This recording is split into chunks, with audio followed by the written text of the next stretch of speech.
और जिससे हम और भी आगे नए ट्रेंड को लेके चलें। जैसे भोजपुरी में अभी नया कोई ट्रेंड नहीं आ रहा है और जो भी चीज़ें हैं अच्छे से अच्छा करने की कोशिश कर रहे हैं। सबने बैठ के 2-3 दिन 3-4 स्क्रिप्ट और सब पे फाइनल करने के बाद इस पर फाइनल किया और इस पे जब फाइनल हुआ तो जो भी काम कर रहे हैं वो उतनी ही ज़्यादा तेज़ी से हो रहा है। ये शूटिंग हमारी 15 दिन से 20 दिन के बीच में चल रही है। दीपक जी कुछ 15 से 20 का तो टेन्योर है, बाकी तो काम होने में बाकी कितना समय लगता है। दीपक जी जब भी कोई कॉन्सेप्ट लाते हैं बड़े लार्ज स्केल में ही लाते हैं तो उनके साथ आप काम कर रहे हैं तो कितना कंफर्टेबल लग रहा है उनके साथ काम करके? हम पूरी तरह कंफर्टेबल हैं, हमें कोई दिक्कत नहीं है क्योंकि दीपक भी हमारे घर के ही हैं और जो काम हो रहा है बहुत अच्छे से हो रहा है। आप क्या कहना चाहेंगे भैया आपके सिनेमास में? दीपक जी भी मतलब मैं बोलना चाहूँगा कि वैसे ही सबको बहुत कंफर्टेबल कर देते पहले, तो उस हिसाब से तो बहुत अच्छा लग रहा है ऑलरेडी बात करके। और स्क्रिप्ट भी जो मिली हमने काफ़ी टाइम लगा के समझ के, काफ़ी सारी स्क्रिप्ट्स देख के फिर हमने करा फाइनल।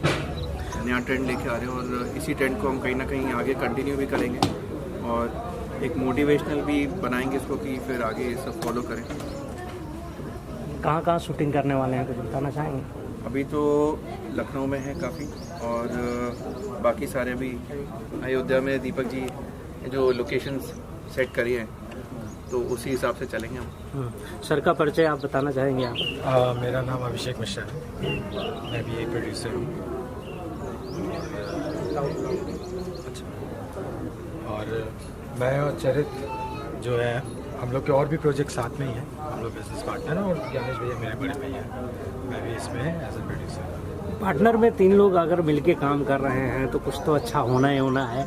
और जिस तरह दीपक जी यहाँ भी शूट कर रहे हैं फिर अयोध्या के लिए बात कर रहे हैं, इतने लार्ज स्केल में भोजपुरी में शूट करना और आपको वहाँ तक पहुँचाना कितना संभव दिखता है कि इस सिनेमा के लिए वहाँ तक पहुँचेंगे हम लोग? देखिए जब इनिशियली ये कॉन्सेप्ट मैंने सोचा था तो इतना नहीं था कॉन्फिडेंस, लेकिन दीपक जी ने कन्विंस किया और उनके जो सजेशंस थे वो हमें समझ में आए, उससे हमें भी कॉन्फिडेंस आया।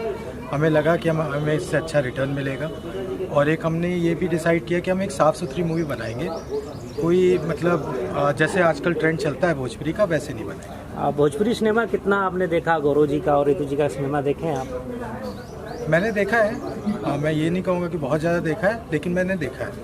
आप पहली बार सामने से मिलने पर कितना आपको डिफरेंस लगा सिनेमा देखने में और सामने से? देखिए सिनेमा में तो आदमी एक्टिंग कर रहा होता है और सामने वो रियल होता है। रियल में तो मुझे भाई दीपक जी भी बहुत अच्छे लगे, गौरव जी भी बहुत अच्छे लगे, तो उन सब से मिल के जो है ऋतु जी भी अच्छे लगे, तो उससे मिल के ना एक कॉन्फिडेंस आया कि हाँ ये लोग कर सकते हैं, तो वो हमें उल्टा मोटिवेट कर गए।